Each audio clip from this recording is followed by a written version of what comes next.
Good morning प्यारे विद्यार्थियों।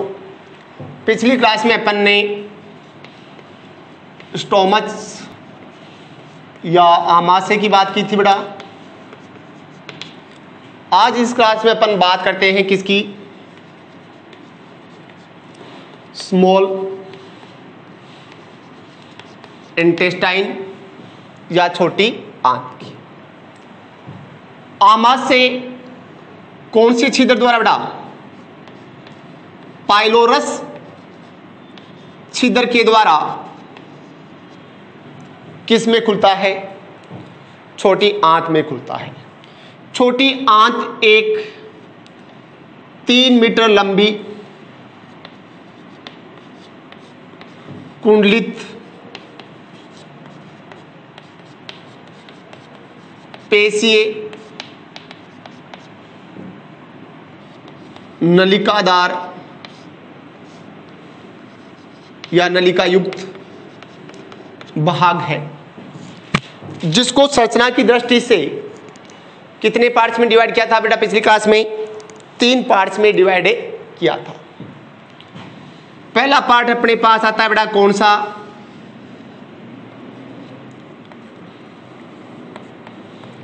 ग्रहणी। दूसरा भाग आया था बेटा कौन सा?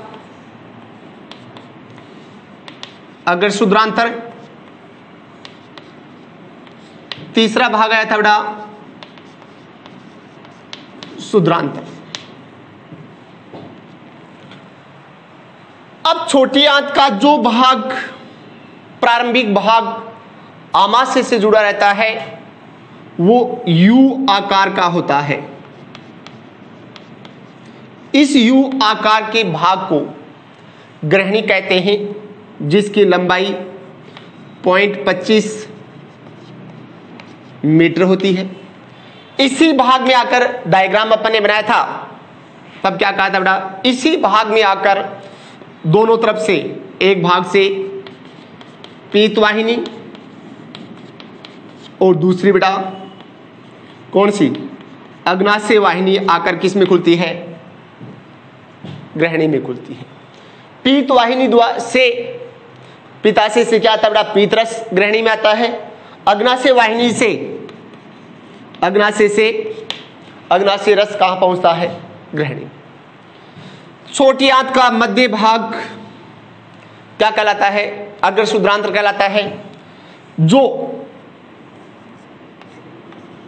बहुत कम क्या होता है? कुंडलित होता है। इस भाग को अपन कहते हैं अग्र शुद्रांतर, जिसकी लंबाई कितनी होती है बेटा? 1 मीटर। और तीसरा भाग है बेटा कौन सा? शुद्रांतर। छोटी आंत का अंतिम भाग क्या कहलाता है? शुद्रांतर कहलाता है, जो अत्यधिक क्या होता है? कुंडलित, जिसकी लंबाई 1.75 सेंटीमीटर होती है। अब ये भाग तो इसकी बाह्य संरचना से संबंधित हो गया। अब जो छोटी आंत है, चाहे वो ग्रहणी भाग हो, चाहे अगर शुद्रांतर भाग हो या शुद्रांतर वाला भाग, ग्रहणी की भित्ति का निर्माण या छोटी जो आंत है उसकी भित्ति का निर्माण करने के लिए आमाशय की भांति या गर्चिका की भांति कितने स्तर भाग लेते हैं बेटा? 4 स्तर भाग लेते हैं। सबसे पहला स्तर, सबसे बाहरी स्तर शिरोसा स्तर, वही किसका बना है बेटा? ग्रहणी या उसकी आमाशय या किसकी भांति? गर्चिका की भांति। सबसे बाह्य स्तर शिरोसा, जो किसका बना है? अंतराली संयोजी ऊतक का बना होता है और एक रक्षात्मक आवरण का कार्य करता है। दूसरा भाग है बेटा कौन सा? पेशी स्तर। पेशी स्तर किसका बना है बेटा? मांसपेशियों का बना है। किस प्रकार की मांसपेशियां? रेखित और ऐच्छिक प्रकार की पेशियों का बना होता है। तीसरा वो स्तर बेटा कौन सा, सब म्यूकोसा स्तर। ये सब म्यूकोसा स्तर किसका बना है बेटा, सरल संयोजी ऊतक का बना है। इस सरल संयोजी ऊतक का बना है, तो इस सरल संयोजी ऊतक में क्या पाई जाती है बेटा, ब्लड वेसल्स, लिम्फ वेसल्स, तंत्रिकाएं इत्यादि पाई जाती है। रक्त वाहिनियां पाई जाती है, लसिका वाहिनियां पाई जाती है, तंत्रिकाएं पाई जाती है। और सबसे आंतरिक स्तर कौन सा है बेटा, म्यूकोसा स्तर। कौन सा है, म्यूकोसा स्तर, जो किसका बना है, स्तंभाकार उपकला ऊतक का बना होता है। अब दूसरा क्वेश्चन इससे क्या बन सकता है बेटा, छोटी आंत की भित्ति का आपको क्या आना चाहिए, चित्र आना चाहिए, जो सबसे इंपॉर्टेंट है। तो सबसे नीचे की तरफ ये भाग आ गया आपके पास बेटा, जो छोटी आंत है उसकी भित्ति का अनुप्रस्थ काट का चित्र है।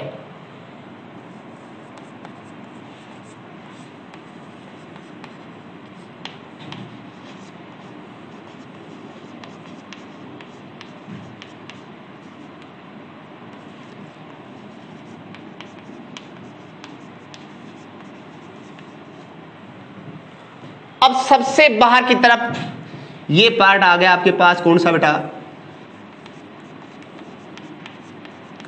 शिरोसा स्तर, जो एक पतली झिल्ली के रूप में अंतराली संयोजी ऊतक का बना है। फिर इसके पश्चात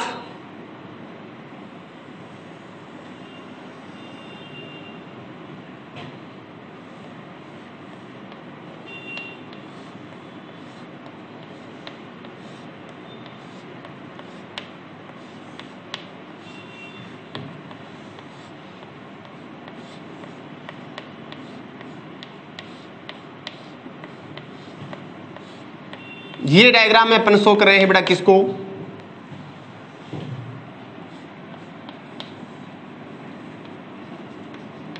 वर्तुल पेशियों को, और इसके पश्चात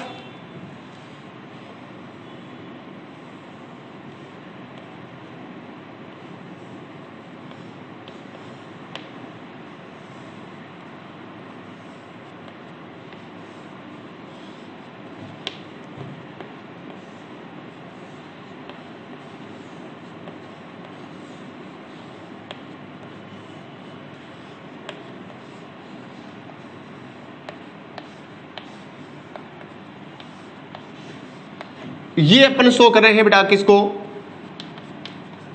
अनुदैर्ध्य पेशियों को। ये दोनों स्तर हो गए बेटा किसके, पेशी स्तर के।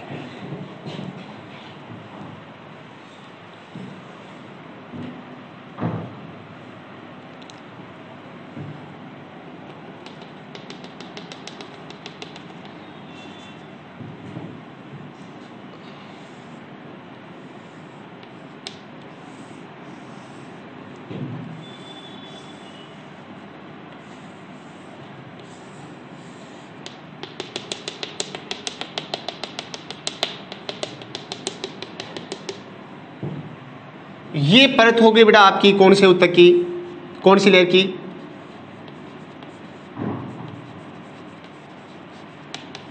सब म्यूकोसा की।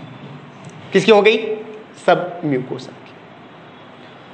अब सबसे बाहरी स्तर, सॉरी सबसे भित्ति का सबसे आंतरिक स्तर, ये सबसे बाहरी शिरोसा स्तर, उसके पश्चात पेशी स्तर, और फिर कौन सा आ गया, सब म्यूकोसा स्तर। और सब म्यूकोसा स्तर किसका बना है बेटा, सरल संयोजी ऊतक का बना है, जिसमें क्या पाई जाती है, ये हो गई आपके पास बेटा ब्लड वेसल्स यानी रक्त वाहिनी। एक को दिखा दो बेटा, क्या, ये हो गई लसिका वाहिनी।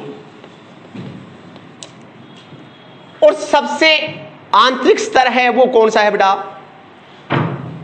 म्यूकोसा स्तर। म्यूकोसा स्तर किसका बना है? यहां आएगा बेटा कौन सा?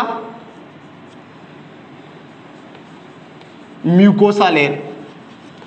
म्यूकोसा लेयर बना है स्तंभाकार उपकला उत्तक का। अब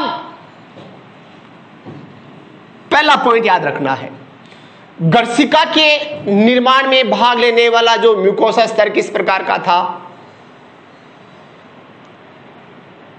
सतत रूप से था, जबकि आमाशय की भित्ति में म्यूकोसा स्तर क्या हो गया था बेटा? फोल्डेड हो गया था, अर्थात उसमें क्या पाए जाते हैं? आमाशय की भित्ति का जो म्यूकोसा स्तर है उसमें फोल्ड पाए जाते हैं, अर्थात वलन उत्पन्न हो जाते हैं, अंदर और बाहर हो जाती है। जबकि आंत की भित्ति या छोटी आंत की भित्ति के निर्माण में भाग लेने वाला म्यूकोसा एंड सब म्यूकोसा दोनों स्तर क्या हो जाते हैं बेटा? फोल्डेड हो जाते हैं। क्या हो जाते हैं बेटा? फोल्डेड हो जाते हैं। अब ये जो अपन म्यूकोसा स्तर बना रहे हैं,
अब अपन ने क्या कहा बेटा कि छोटी आंत की भित्ति के निर्माण में भाग लेने वाली म्यूकोसा व सब म्यूकोसा जो लेयर है वो क्या हो जाती है बेटा?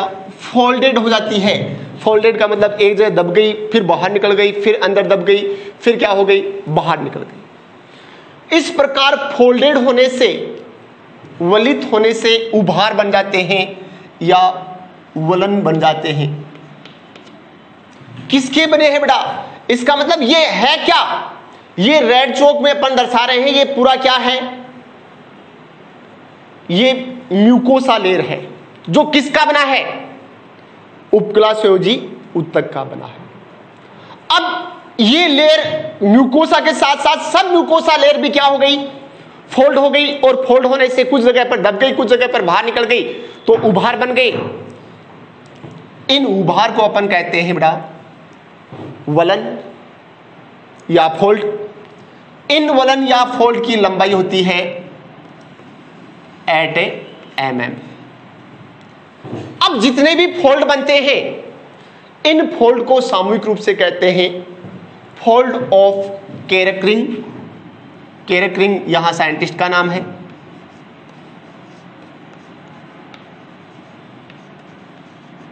फोल्ड ऑफ केरेक्रिंग या केरेक्रिंग के वलन। अब इन वलन के अंदर क्या पहुंच गई बेटा? देखो ये म्यूकोसा, ये रेड चौक वाला तो क्या है? म्यूकोसा स्तर। और ये जो येलो कलर में अपन दर्शा रहे हैं ये कौन सा है? सब म्यूकोसा। और सब म्यूकोसा की ब्लड वेसल्स एंड लसिका वाहिनी किस में प्रवेश कर गई बेटा? इन फोल्ड में क्या कर गई? प्रवेश कर गई।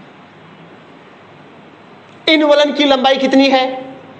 8 mm। जितने भी वलन बनते हैं इन वलन को सामूहिक रूप से कहते हैं फोल्ड ऑफ केरेक्रिंग। अब जो फोल्ड है, इन फोल्ड से 1 mm के क्या निकलते बेटा, उभार निकलते हैं। किन से? ये जो फोल्ड है, इन फोल्ड से 1-1 mm के क्या निकलते हैं, उभार निकलते हैं।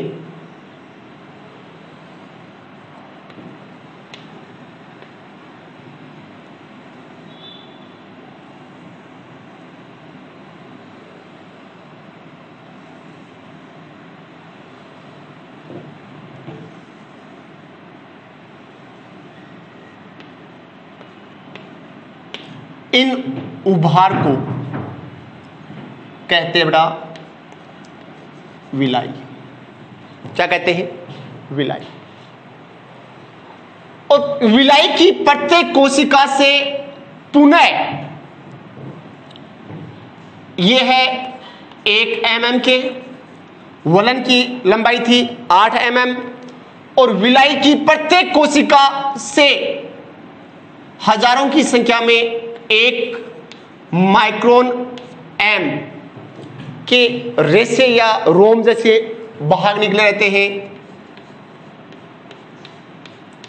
जिन्हें अपन कहते हैं बेटा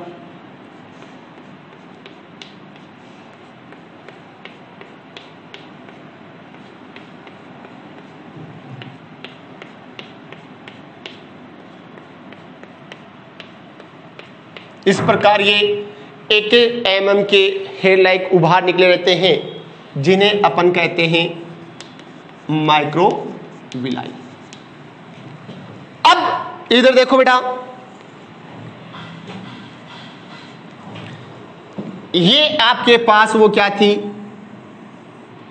छोटी आंत थी जो कोइल्ड होती है, कुंडलित होती है। इसको अपन ने क्या दिखा दिया बेटा, स्टेट दिखा दिया।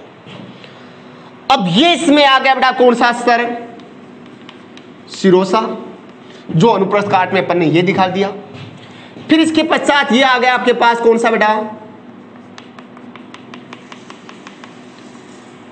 पेशी स्तर।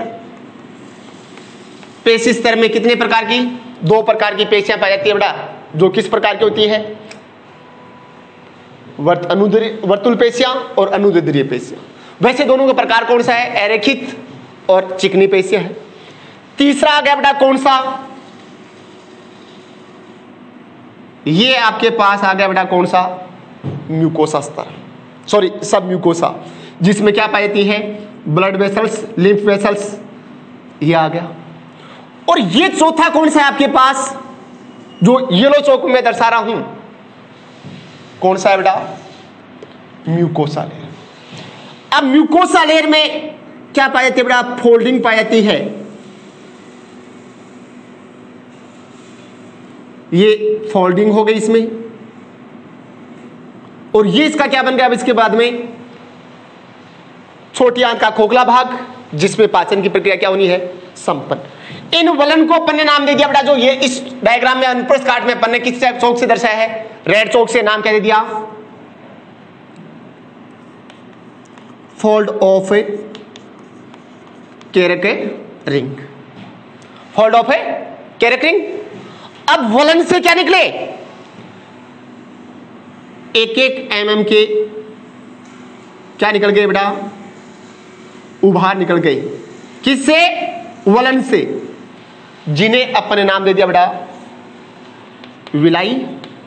और विलाई से क्या निकले रहते हैं, प्रत्येक विलाई की एक उपला कोशिका से 1000 की संख्या में 1 माइक्रोन एम के क्या निकले रहते हैं बेटा, हेयर निकले रहते हैं, जिन्हें अपन क्या कहते हैं, माइक्रो विलाई, जिन्हें क्या कहते हैं, माइक्रो। ये अनुप्रस्थ काट का क्या हो गया, छोटी आंत की भित्ति के अनुप्रस्थ काट का डायग्राम, और ये इसका वास्तविक डायग्राम होगा। अब म्यूकोसा एंड सब म्यूकोसा में ध्यान में रखना सबसे इंपॉर्टेंट बात है बेटा, विलाई, वलन और माइक्रो विलाई, तीनों में क्या पाई जाती है बेटा, सब म्यूकोसा उत्तक की ब्लड वेसल्स पाई जाती है। क्योंकि वलन के अंदर क्या धंस गई, ब्लड वेसल्स।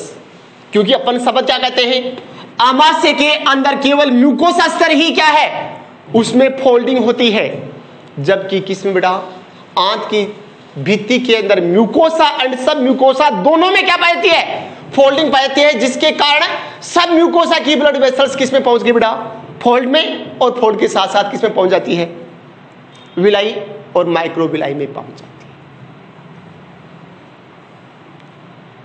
अब छोटी आंत की भित्ति में और विशेषकर भी किसमें, शुद्रांत्र वाले भाग में ये वलन ज्यादा पाए जाते हैं। छोटी आंत की भित्ति में वलन यानी कि fold, comma, villi and micro villi की प्रेजेंस के कारण, फोल्ड, माइक्रोविलाई एंड विलाई की प्रेजेंस के कारण छोटी आंत का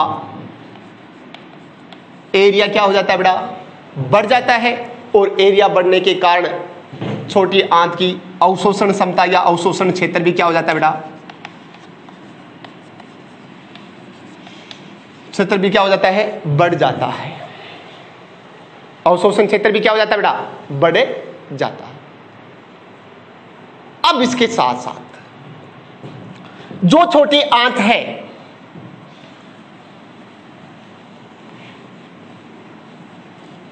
उस छोटी आंत के विशेषकर कौन से भाग में बेटा,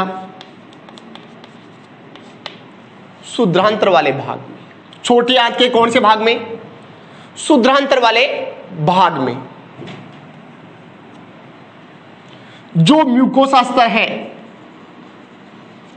उस म्यूकोसा स्तर में, यानी कि रेड चौक वाले ये म्यूकोसा स्तर को शो कर रहे हैं अपन बेटा,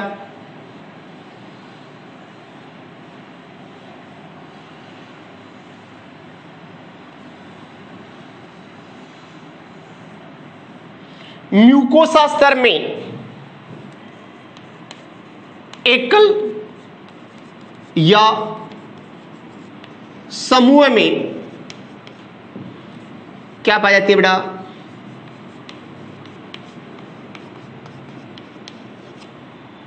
लसिका ग्रंथि पाई जाती है। कौन से भाग में, छोटी आंत के विशेषकर शुद्रांत्र वाले भाग में जो म्यूकोसा भाग है, म्यूकोसा लेयर है, उपग्रावता का बना है, म्यूकोसा लेयर में एकल या समूह में क्या पाई जाती है, लसिका ग्रंथि पाई जाती है, जिन्हें सामूहिक रूप से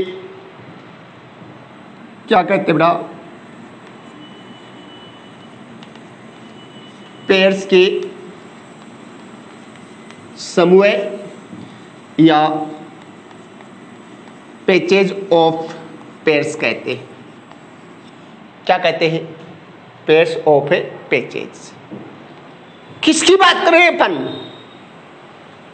छोटी आंत के म्यूकोसा वाले भाग में एकल समूह में कौन सी ग्रंथियां पाई जाती है, लसिका ग्रंथियां पाई जाती है, जिन्हें सामूहिक रूप से क्या कहते हैं, पेयर्स ऑफ पैचेज या पेयर्स के क्या कहते हैं, समूह कहते हैं। पेयर्स के क्या कहते हैं बेटा, समूह कहते हैं। अब पहला पॉइंट नोट करने वाला हो गया। दूसरा,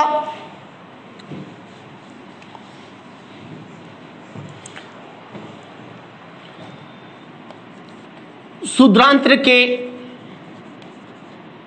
म्यूकोसा लेयर में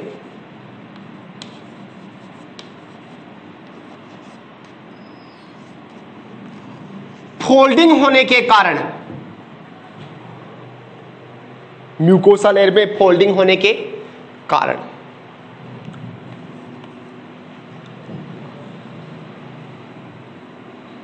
म्यूकोसा सेल से, म्यूकोसा लेयर की उपकला कोशिकाओं से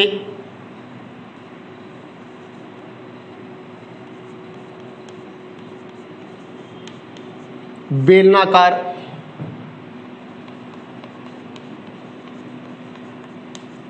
ग्रंथियों का क्या होता है बेटा, निर्माण होता है।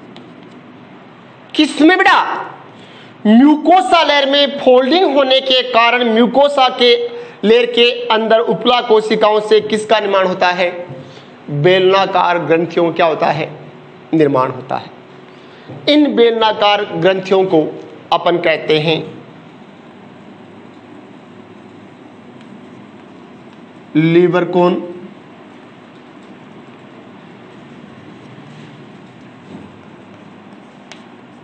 गर्तिकाएं। क्या कहते हैं बेटा? लीवर कोन गर्तिकाएं। Crypts of Lieberkuhn, Lieberkuhn क्या है बेटा? साइंटिस्ट का नाम। इन ग्रंथियों क्या कहते हैं? लीवर कोन गर्तिकाएं कहते हैं। इन लीवर कोन गर्तिकाओं के अंदर 3 प्रकार की कोशिकाएं पाई जाती है, जिनमें से पहली कोशिका का नाम है बेटा गोबलेट सेल, दूसरी का नाम है इंटेस्टाइनल सेल और तीसरी है बेटा पेनेट सेल।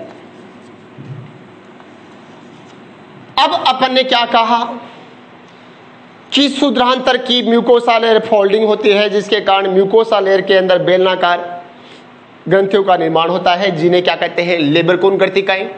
इन लीवर कोन गर्तिकाओं के अंदर कितने प्रकार की सेल पाई जाती है? प्रत्येक लीवर कोन गर्तिकाओं में 3 प्रकार की सेल्स पाई जाती है, जिनमें से पहली सेल का नाम है बेटा गोबलेट सेल, दूसरी का नाम है आंतरिक कोशिका या इंटेस्टाइन सेल और तीसरी का नाम है पेनेट सेल। गोबलेट सेल्स के द्वारा श्लेष्मा का स्राव होता है, आंतरिक कोशिकाओं के द्वारा आंतर रस का स्राव होता है। ध्यान में रखना बेटा, आंतरिक कोशिकाओं के द्वारा आंतरिक रस का स्राव होता है। इस आंतरिक रस में विभिन्न प्रकार के जल अपघटनकारी पाचक एंजाइम पाए जाते हैं, जिनकी सहायता से भोजन के पाचन की प्रक्रिया क्या होती है? संपन्न होती है। आगे अपन पूरा पढ़ेंगे डिटेल में, इतना याद रखना। यहाँ दूसरी सेल का नाम है इंटेस्टाइनल सेल। इंटेस्टाइनल सेल्स के द्वारा किसका निर्माण होता है बेटा? आंतरिक रस का, और आंतरिक रस में विभिन्न जल अपघटनकारी पाचक एंजाइम पाते हैं, जिसकी सहायता से पाचन की प्रक्रिया संपन्न होती है। और तीसरा है बेटा कौन सी सेल? पेनेट सेल, जिसके द्वारा लाइसोजाइम एंजाइम का स्राव किया जाता है। किसका स्राव किया जाता है बेटा? लाइसोजाइम एंजाइम का स्राव किया जाता है। ये लाइसोजाइम एंजाइम भोजन के साथ आए हुए बैक्टीरिया को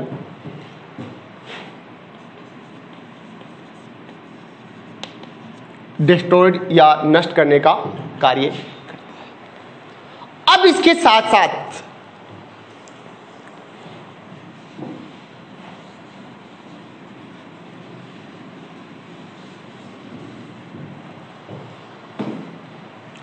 जो आपका कौन सा भाग है बेटा? ग्रहणी वाला भाग है। इस ग्रहणी वाले भाग में कुंडलाकार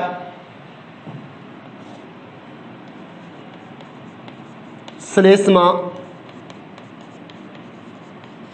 ग्रंथियां पाई जाती है। ग्रंथियां सदैव आप सबको जब भी ग्रंथि शब्द आ गया कौन से उत्तक के बनेगा? उपकला उत्तक से, और उपकला उत्तक का नाम कौन सा है? Mucosa layer. ग्रहणी वाले भाग में कुंडलाकार श्लेष्मा ग्रंथियां पाई जाती है। इसका मतलब बनेगी किससे? म्यूकोसा लेयर की उपकला कोशिकाओं से, जो किस में फोल्डेड होती है बेटा? सब म्यूकोसा भाग में क्या होती है? फोल्ड होती है। कौन से भाग में? सब म्यूकोसा भाग में क्या होती है बेटा? फोल्ड होती है।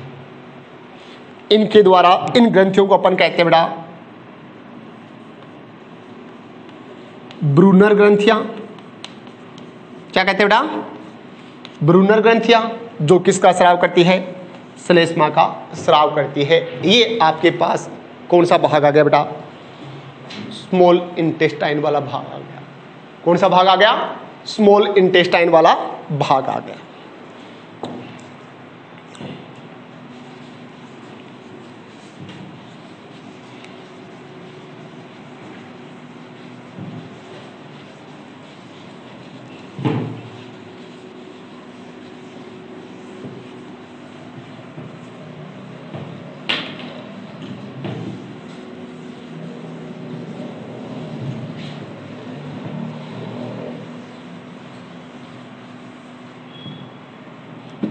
अब इसके पश्चात आता है बेटा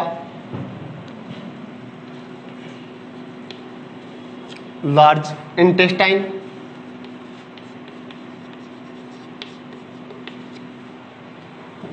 कौन सा भाग आता है बेटा? Large intestine. ये आहार नाल का क्या है?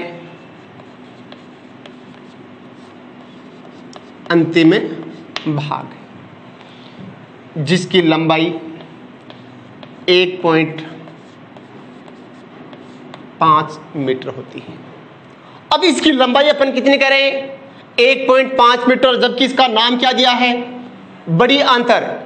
उसका कारण क्या है कि बड़ी आंत का जो व्यास या डायामीटर है बेटा, वो सदैव किससे ज्यादा होता है? स्मॉल इंटेस्टाइन से ज्यादा होता है, जिसके कारण इसे क्या कहते हैं? Large intestine. जबकि वास्तविक रूप से इसकी लंबाई कितनी होती है? 1.5 मीटर, जबकि स्मॉल इंटेस्टाइन की लंबाई कितनी थी? 3 मीटर। अब जो लार्ज इंटेस्टाइन है वो आहारनाल का अंतिम भाग है, जिसको पुनः संरचना की दृष्टि से कितने पार्ट्स में डिवाइड किया गया बेटा? 3 पार्ट्स में क्या किया गया है? डिवाइड किया गया है। सबसे पहला भाग है बेटा सीकम, या हिंदी में शब्द कहते हैं बेटा उंडक या उंडुक। दूसरा भाग है बेटा वर्धांतर, जिसको अपन कहते हैं कोलन। और तीसरा है बेटा मलासे, या इंग्लिश में कहते हैं रेक्टम। अब सीकम कौन सा भाग हो गया बेटा? छोटी आंत व बड़ी आंत जिस भाग पर मिलते हैं उस भाग को क्या कहते हैं? सीकम कहते हैं। छोटी आंत सीकम कहते हैं। ये एक किस प्रकार का अंग है बेटा? अवशेषी अंग है। इसका मतलब पूर्वजों में ये क्या था? क्रियाशील, लेकिन वर्तमान मानव में ये क्रियाशील नहीं है। उंडुक वाले भाग से एक 8 सेमी बंद अंगुलीनुमा नलिका निकली रहती है, जो भी एक किस प्रकार का अंग है बेटा? अवशेषीय अंग है, जिसे अपन कहते हैं वर्मीफॉर्म अपेंडिक्स, जो प्रत्येक मानव में पाई जाती है। सामान्यतः ये निष्क्रिय अवस्था में रहती है, लेकिन कई बार इसमें क्या होता है बेटा? इसकी ग्रोथ होना शुरू हो जाती है, जिसके कारण ये स्टोमच के विभिन्न भागों को टच करना शुरू कर देती है, जिसके कारण उस भाग में दर्द होना शुरू हो जाता है। तब अपन कहते हैं अपेंडिक्स का क्या हो गया बेटा? दर्द उठ गया, जिसको डॉक्टर सर्जरी द्वारा क्या कर देता है? बॉडी से रिमूव कर देता है, और उसका कोई कार्य नहीं। दूसरा पार्ट है बेटा वर्धांतर। ये बड़ी आंत का सबसे महत्वपूर्ण भाग है, जो पुनः 3 भागों में डिवाइड होता है: आरोही, अनुप्रस्थ व अवरोही वर्धांतर। डायग्राम में ये अपन ने डायग्राम बनाया था ऐसे।